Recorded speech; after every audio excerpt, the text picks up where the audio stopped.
Hey, Steve Saretsky here. As always, the Canadian real estate market update with a particular focus on Vancouver. If you're getting sort of value entertainment, all I ask that you hit thumbs up and subscribe. Questions, comments for those below. A lot to talk about today. Commercial real estate, Toronto real estate, retail spending in the Canadian economy, Chinese capital flight, etc., etc. So first off, we'll start with the commercial real estate data from my friends over at Altus Group. They just published a report showing through the first half of this year, so the first 6 months, commercial real estate sales across Canada nationally are down 70% compared to last year.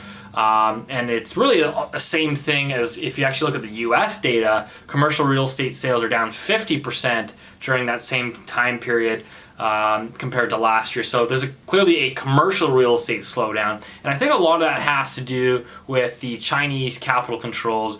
I think that their buying spree, well, I don't think it's become data, is the Chinese buying spree has come to an end largely. The Chinese, from the institution just put out some data on Chinese global purchases through 2019 so far this year, and that shows that the Chinese have actually become net sellers of global assets. So year to date they've purchased about $40 billion worth of global assets, and they've purchased $35 billion of the global assets, but they've actually sold $40 billion, making them net sellers actually for the first time in a decade. So the Chinese, for the first time in a decade, have become net sellers of global assets. And again, a lot of that has to do with trade wars, trying to beef up foreign reserves as you're fighting this trade war, and as the Chinese economy slows considerably, they're trying to keep capital inside the country. So that buying spree is behind us.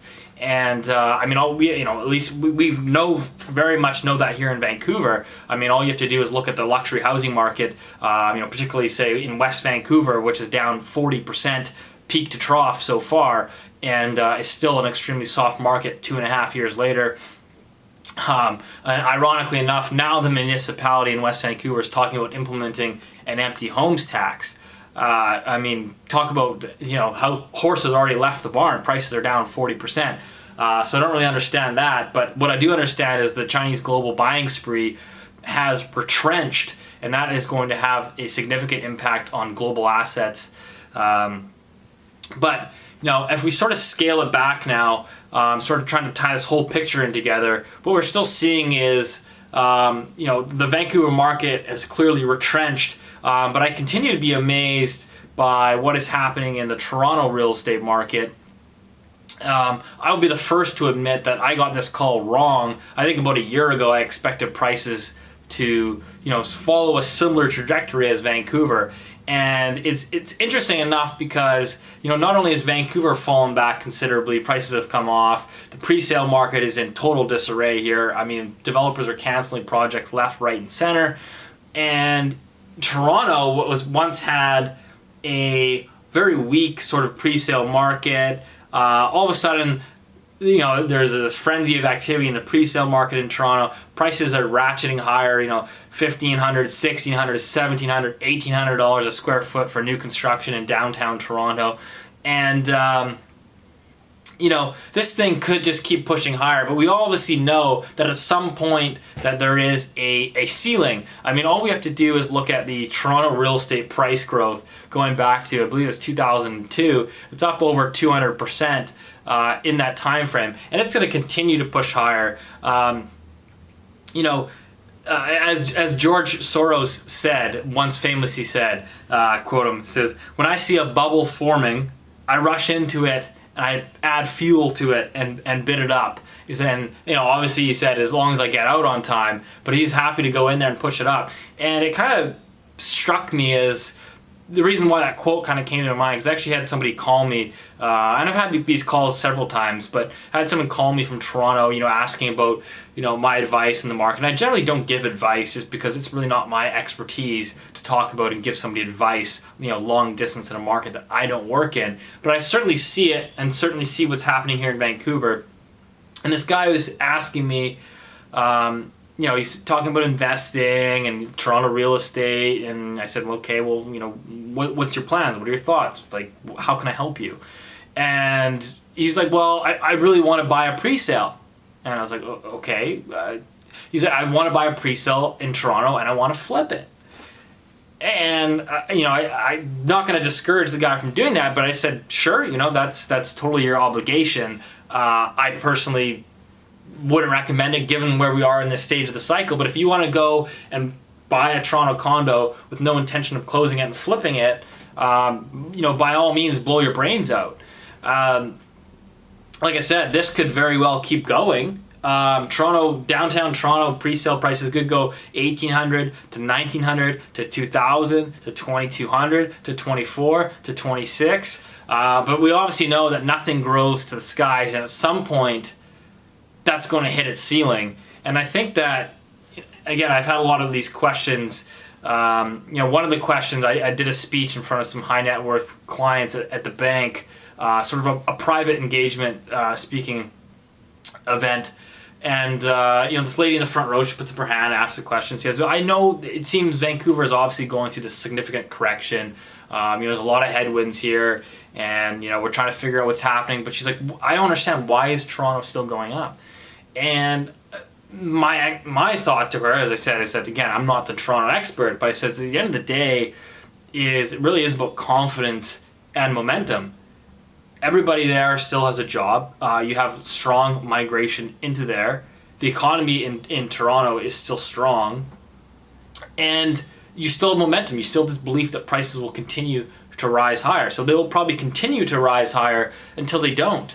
And again, we know how much they've grown. Again, I'm not betting on some sort of colossal collapse here in Toronto, but I just find it amazing. And I'm starting to actually think that Toronto real estate may actually be the single largest driver of Canadian economic growth or quote-unquote prosperity.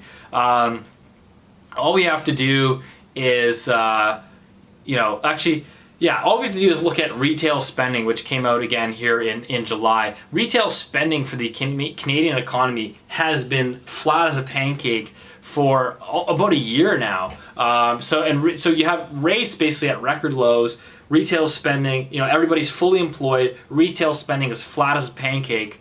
And the Canadian economy is clearly slowing, but all the growth is still coming out of real estate. And the amount of construction that we know is happening in Toronto, I think is clearly a large propeller of, the largest city in Canada is driving, I think, our total economic growth. And I think in a recent interview on BNN Bloomberg, everybody's favorite CIBC economist Benjamin Tal had this to say. So I'm going to loop it in here.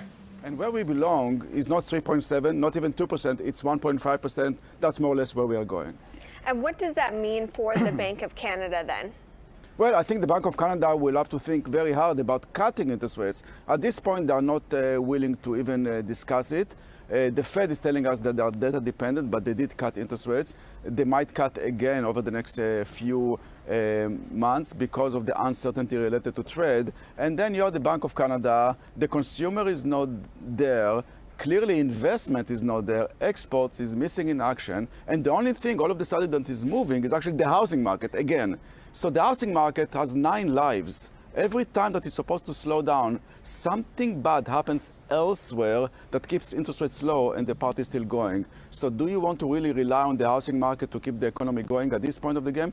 Probably not, and you don't want the dollar to go relatively high. So you're the Bank of Canada, you will have to start thinking about the possibility of cutting interest rates if the Fed moves again. But to your point on housing starting to perk up, wouldn't they also be sensitive that cutting rates might further fan those flames? Exactly, and that's something that the Bank of Canada will like to avoid. However, you have to look at the economy as a whole, and housing is only one part of it. And remember, we have B20 slowing down the activity, namely regulations. So they will have to do the balance and say, okay, maybe housing will go a little bit higher, but given where we are, given where the economy is, given where the Canadian dollar might be going if we are not moving, they will have to make this decision. Our forecast is that they will cut by 25 basis points and we'll call it a day. So Tal is basically referencing that, again, all the growth continues to be derived from real estate. And it's obvious that, despite low rates and despite high house prices creating a wealth effect and creating condition where borrowers are actually deemed more creditworthy, right? The higher your house price, the jobs that you have, the growth that spins off that, you actually become more creditworthy to the bank. So despite that creditworthiness, that wealth effect, record low savings rates have never been this low. I think since dating back to the 1960s. Despite this, retail spending is flat, and so the growth is still focused on real estate. But again, we are obviously in this wild predicament as an economy, and as Pelosi, as a central banker, is you're gonna have to cut rates. It is inevitable. But of course, do you try to re-stimulate the housing market? Can low rates continue to stimulate the housing market? Clearly, I think it's obvious that they're beginning to have issues stimulating retail spending.